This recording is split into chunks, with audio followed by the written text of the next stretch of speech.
আসসালামু আলাইকুম। জি আছেন বন্ধুরা, কি অবস্থা? আজকে আমার কাছে একটা ফোন আছে, রিয়েলমি C35 C35 একটা ফোন আছে। তো এটার ফল্টটা আগে দেখেন, এটা কি ফল্ট। তো দেখতেছেন চার্জিং লোগোটা আসছে,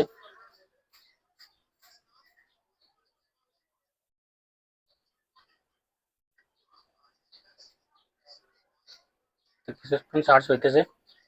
এই যে এই সমস্যাটা।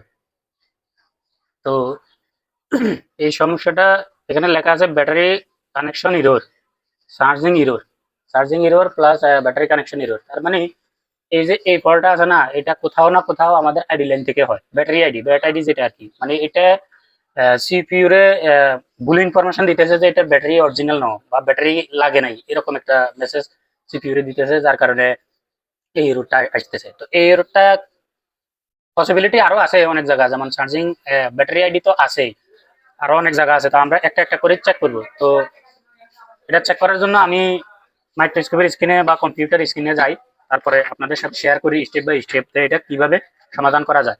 তো অবশ্যই যদি আমার ভিডিওটা সম্পূর্ণ হয় বা কাজটা ওকে হয় বা ভালো লাগে, তো অবশ্যই আপনারা ভিডিওটা শেয়ার করবেন। এবং এই সলিউশন বা এই ফলটা এক জায়গা থেকে আসে না। অনেকে দেখবেন অনেক ডেড ফোন নিয়ে ভিডিও দেয়, শর্টিং রিমুভ করে ডেট সমাধান হয়ে যায়, পাওয়ার আইসি রিপ্লেস করে, এই করে সেই করে। আরে ভাই, ডেট তো এক জায়গা থেকে হয় না, যে কোনো ফল্ট এক জায়গা থেকে হয় না, অনেক জায়গা থেকে হয়। তাহলে এটা কোনো সুনির্দিষ্ট নির্দিষ্ট সলিউশন নয়, আপনাকে স্টেপ বাই স্টেপ চেক করতে হবে। এবং কতগুলো পসিবিলিটি সম্ভাবনার মানে জায়গা আছে বা কতগুলো সার্কিট আছে, ওগুলো সম্পর্কে আপনাকে জানতে হবে। তো ঠিক আছে, ভিডিওটা অবশ্যই ভালো লাগলে চেক করে রাখবেন বা শেয়ার করে রাখবেন। আর এই সলিউশন আপনার দরকারের সময় কাজে আসবে ইনশাল্লাহ। তো ঠিক আছে, আমি আপনাদেরকে দেখাতেছি যে এটা কোথা থেকে কি চেক করতে হবে এবং কি কি চেক করতে হবে। তো আমি আসলাম মাইক্রোস্কোপের স্ক্রিনে। তো এই যে আমাদের ব্যাটারি কানেক্টর। তো সর্বপ্রথম আমরা ব্যাটারি কানেক্টরের জিআর নিব। জিআর চেক করে দেখবো যে এখানে আমাদের আইডি লাইন এবং থার্মাল লাইন ঠিক আছে কিনা। সেফ আমি এখন ব্যাটারি আইডি লাইনের জিআরটা চেক করতে চাই। তো এটা যদি আমাদের পজিটিভ হয় তো এটা পজিটিভ, এটা পজিটিভ হলে পজিটিভের সাথেটা হচ্ছে থার্মাল আইডি, সরি এনার ব্যাটারিতে যদি আমরা চেক করি, তো পজিটিভের সাথে সাথে যেটা ছিল সেটা হচ্ছে থার্মাল। তো যদি এটা এটা আমাদের পজিটিভ হয় তাহলে এটা থার্মাল আর এটা আইডি, তার মানে নেগেটিভের সাথে যেটা আছে এটা আইডি, এটা এটা আইডি, তার মানে পজিটিভের সাথে থার্মাল, নেগেটিভের সাথে আইডি। তো এটা হচ্ছে আইডি, তো আইডি এটা হলে আমাদের এটা হচ্ছে আইডি। এবং এটার এটা একই, এই যে আমি আপনাদেরকে যদি দেখাই, সরি এখানে তো এটা সম্ভবত এনসি, হ্যাঁ এই যে নিচের দোনোটা এনসি। তো এটা হচ্ছে আমাদের আইডি থার্মাল, এটা হচ্ছে আমাদের, সরি এটা হচ্ছে পজিটিভ। তো পজিটিভের সাথে হচ্ছে থার্মাল, থার্মাল ওকে, আর এটা হচ্ছে আইডি। তো আইডি লাইনেও আমাদের জিআর ভ্যালু ওকে, যেটা জিআর আসার কথা সেটা আছে। এখানেও আছে আমাদের 1710, এখানে আছে আমাদের 1703, লাগভগ সেম। তো আইডি লাইন এবার আমরা চেক করবো ভোল্টেজ, যে আমার থার্মালে ভোল্টেজ কত আসে, আইডিতে কত আসে এবং কত আসলে ওকে ওকে আছে। আমরা এটা প্রথমে চার্জার কানেক্ট করে নিতে হইব। আপনাদের কাছে যদি এরকম এই ফল্টের ফোন আসে, তো এইভাবে আমি যেভাবে চেক করতেছি আপনারাও ঠিক সেভাবে এইভাবে চেক করবেন। আর এই যে লাগাইলাম, আমি চার্জার কানেক্ট করলাম। এখানে একটা বিষয় লক্ষ্য করলে দেখা যায় যে এখানে আমার এই যে চার্জিং পোর্ট একটু কানেক্ট ফাঙ্গেল দেখা দেখতেছি। আচ্ছা দেখ, এটা পরের বিষয়টা, আমি চার্জার কানেক্ট করলাম। এখন চেক করবো এখানে মাল্টিমিটার ডিসি রেঞ্জ। তো চার্জার কানেক্ট করলাম, এবার আমি চেক করবো যে আমার ভোল্টেজ, এটা হচ্ছে থার্মাল। তো থার্মালে আমার এখন কোনো ভোল্টেজ নাই, ভিভেটেও ভোল্টেজ নাই, আইডিতেও কোনো ভোল্টেজ নাই। হয়তো এটা ব্যাটারি চেঞ্জ করার পরে ভোল্টেজটা আসে, অনেক সময় অনেক সাইডে ব্যাটারি লাগান ছাড়া ব্যাটারি যখন চেঞ্জ করে তখনই ভোল্টেজটা আসে, এর আগে কিন্তু আসে না। আমরা একবার ব্যাটারি কানেক্ট করে নিই খুলে ফেলাই। এবার আমরা দেখি, তো এখানে দেখতেছেন যে আমাদের ভোল্টেজ আসছে 1.5 আর আইডিতে, আর থার্মালে আসতেছে 1.1। তো থার্মালে 1.1, আইডিতে 1.5। তো এখানে আইডিতে আমাদের ভোল্টেজ আসার কথা 2.8 বা 1.8, সেখানে কম আসতেছে একটু, আর থার্মালে ঠিক আছে। আমরা এবার চেক করবো যে আমাদের ভোল্টেজ ডিভাইড হয় কি। তো এইভাবে আমি যদি একটু চেক করে নিই যে আমাদের হার্ডওয়্যার সলিউশনে কি করে। তো হার্ডওয়্যার সলিউশনে আমি একটু হার্ডওয়্যার সলিউশন বাই করে নিই, আমি দেখি এখানে কোনো টিপি আছে কিনা। আইডি থার্মালে দেখতেছেন আমার কোনো টিপি নাই, এটা সরাসরি চলে গেছে এদিকে, এই যে এখানে আছে। তো এটা হচ্ছে আমাদের আইডি, এর স্ট্রেনের আইডি যেটা ব্যাটারি থেকে আসা, আর এটা হচ্ছে আমাদের যেটা ডিভাইড ভোল্টেজ আউটপুট, সেটা পাওয়ার আইসি থেকে গেছে সম্ভবত। হ্যাঁ, এই যে আমাদের আইডি, এটা আউটপুট, এটা আইডি থার্মাল, এটা পাওয়ার আইসি থেকে গেছে। তো তো মূল বিষয় হচ্ছে এখানে এটা হচ্ছে এটা আউটপুট, এটাও আউটপুট, আর এটা হচ্ছে ডিভাইডের ব্যাটারি কানেকশনে, আর এখান দিয়ে এই রেজিস্টারের রেজিস্ট্যান্সে হচ্ছে আমাদের ইনপুট। তো ইনপুটটা আসতেছে, ভোল্টেজ তো মোটামুটি আসতেছে। তো আমরা এখন চেক করব যে আমাদের আউটপুটে কত ভোল্টেজ আসে। এটা ব্যাটারি লাগাই চেক করবো এবং ব্যাটারি ছাড়াও চেক করবো। তো সর্বপ্রথম চেক করবো আমি ব্যাটারি ছাড়াই। চার্জারটা খুলে নিলাম আমি আবার, চার্জার আবার কানেক্ট করতেছি। এবার ব্যাটারি ছাড়া, এই যে ব্যাটারি ছাড়া, তো ব্যাটারি ছাড়া আমি একবার কানেক্ট করে চেক করবো। এই বোর্ডটা আলাদা করে নিতে হবে।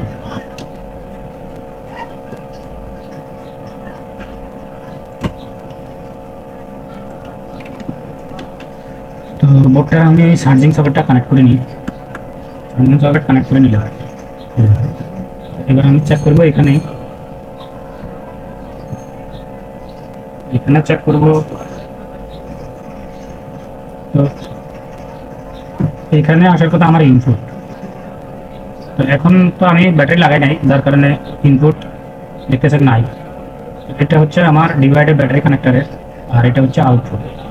আউটপুটও কোনো ভোল্টেজ নাই, তো আমার ব্যাটারিটা একবার কানেক্ট করতে হবে। ব্যাটারিটা একবার কানেক্ট করি। ব্যাটারি কানেক্ট করলে সব চেক হয়ে যাবে। তো ব্যাটারিটা কানেক্ট করলে আমি চেক করবো এখানে এটার মধ্যে আমার ইনপুট আসার কথা। তো ইনপুট দেখতেছেন এখন যে কোনো ভোল্টেজ আসে না। এটা হচ্ছে আমার আউটপুট। এই যে আউটপুটে 1.1 ভোল্ট, লগভগ 1 ভোল্ট আছে, এটা আউটপুট। আউটপুটে 0.91 ভোল্ট, তো এরকমই। কিন্তু এখানে একটা বিষয় যদি দেখি, এখানে ডিভাইড হতেছে এই যে 0.8, এখানে একটু বেশি। আচ্ছা যাই, এখানে আমার আসার কথা ইনপুট, কিন্তু এখানে ইনপুট ভোল্টেজ নাই। এই ভোল্টেজটা যেটা আসতেছে এটা আমার ব্যাটারি থেকে আসতেছে, যে ব্যাটারি থেকে, কিন্তু মূলত আমার এখানে ইনপুট আসার কথা। আর এটা হচ্ছে আউটপুট, আর এটা হচ্ছে থার্মালের আউটপুট। তো এটা হচ্ছে থার্মালের আউটপুট ঠিক আছে। এটা এখন ব্যাটারি লাগানো, তো এই জন্য এখানে 0.23 এটা আউটপুট ঠিক আছে। এখন বিষয়টা হচ্ছে এখানে এই রেজিস্ট্যান্সে আমার ইনপুট আসার কথা, এই রেজিস্ট্যান্সে ইনপুট আসার কথা। এখানে কোনো ভোল্টেজ নাই, এখানে কোনো ইনপুট নাই। তো আমি দেখি এই যে যদি বিট ম্যাপ ওপেন করি, এই যে এটার উপরের সাইড হচ্ছে আউটপুট, ইনপুট।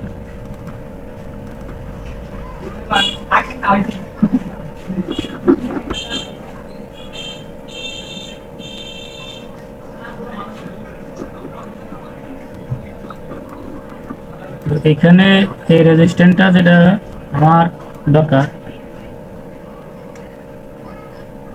সেটা হচ্ছে এখানে এই একটা রেজিস্ট্যান্স যেটা এনসি, তারপর এটা আসছে আমার ব্যাটারি কানেক্টর থেকে, এটা আমার ব্যাটারি কানেক্টরে গেছে। আর এখানে এটার সাথে এবং এটার সাথে, তো এই লাইনটা গেছে আমার এখানে পাওয়ার কি, তো এখানে কি একটা অ্যান্টেনার গেছে। আচ্ছা, তাহলে এটা গেছে কই, সিপিইউর মধ্যে।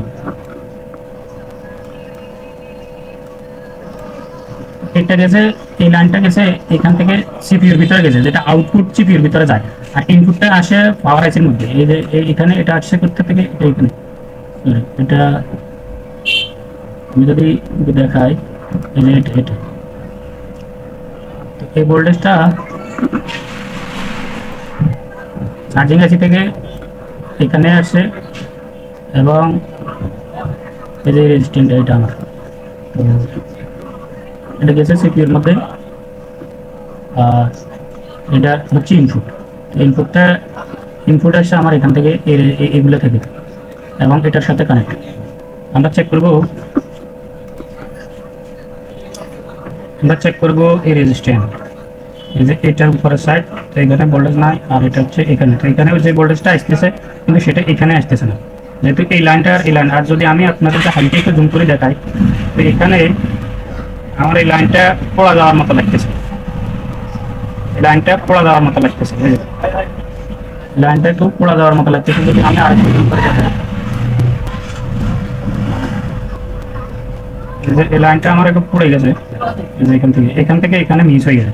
তো এই কারণে এই যে এই লাইনটা এখান থেকে এখানে যে ভোল্টেজটা আসতেছে, সরি এই ভোল্টেজটা এখানে আসতেছে 0.9, কিন্তু সেটা এখানে আসতেছে না, এখানে আসতেছে না, যার কারণে আমাদের এই সমস্যাটা হইতেছে।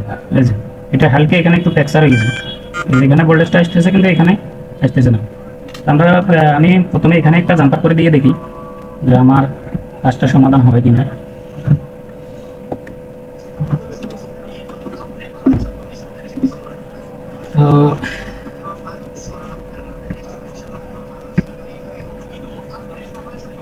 তো বিষয়টা হচ্ছে আমার এখানে ডায়োড মোডে দিই দুইটা, এখানে আমার এইখান থেকে এখানে কানেক্টিভিটি থাকার কথা, এখান থেকে এখানে আমার কোনো কানেক্টিভিটি নাই। এই যে দেখতেছেন অয়েল, কিন্তু এখানে যে জিয়ারটা আসার কথা এখানে অফেন, এই যে অয়েল অয়েল এখানে এই যে এটা এটার সাথে এভাবে গ্রাউন্ডের সাথে বিপ দেওয়ার কথা। এই যে এখানে এটা যেভাবে দিতেছে এখানে এটাও দেওয়ার কথা, কিন্তু এটা দিতেছে না।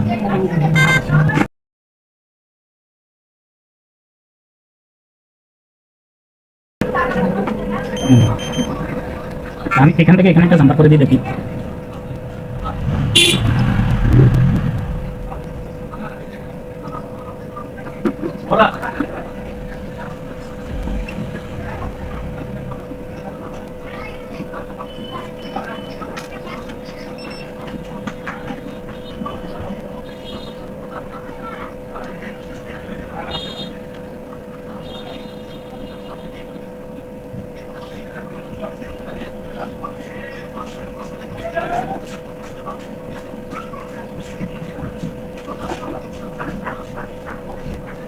আমি চেক করি যে আমার সমস্যাটা সমাধান হয়েছে কিনা।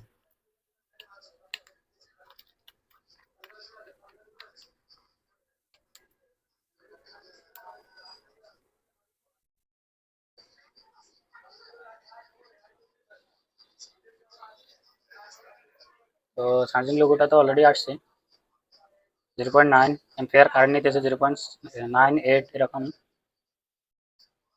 2.4। তো চার্জিং তো হইতেছে, একটু অপেক্ষা করি। এম্পিয়ার 1.5, 1.6। তো এতক্ষণে তো আমার ইরোডটা চলে আসার কথা।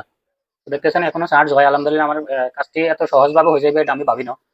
যদি এভাবে না হইতো তাহলে হয়তো আমাকে পাওয়ার আইসি উঠাইতে হইতো, সিপিইউ উঠাইতে হইতো, হওয়ার পরে উঠানোর পরে আমি কানেক্টিভিটি চেক করতে হইতো, যেটা আমার আউটপুট লাইন ছিল, বা সেন্সিং লাইন ছিল, ওই লাইনগুলো আমার সিপিইউর ভিতরে এবং পাওয়ার আইসির ভিতরে চেক করতে হইতো। তো দেখতেছেন আমার চার্জ প্রপার হইতেছে। তো আসলে কাজটা কিছু ইজি মনে হয়, কিন্তু এটা ট্রেসিং করাটা অনেক বড় ব্যাপার। এটা যদি আপনি ইনপুট আউটপুট সম্পর্কে না জানেন, বা কোথায় কিভাবে, এই যে প্রথম কথা এটা যে ইনপুটে আসে না, আউটপুটে হয় না, এটা ব্যাটারি চেঞ্জ ছাড়া, মানে ব্যাটারি লাগানো ছাড়া আইসি চেঞ্জ করতে পারে না এবং ভোল্টেজ দেয় না। কিন্তু অনেকে ব্যাটারি ছাড়াও চেক করে, কিন্তু ভোল্টেজ না আসে তারপর কাজ করা স্টার্ট করে দেয়। তো বিষয়টা হচ্ছে আপনাকে জানতে হবে। ঠিক আছে, তো ভালো থাকেন, আজকে এই পর্যন্তই। সালাম আলাইকুম।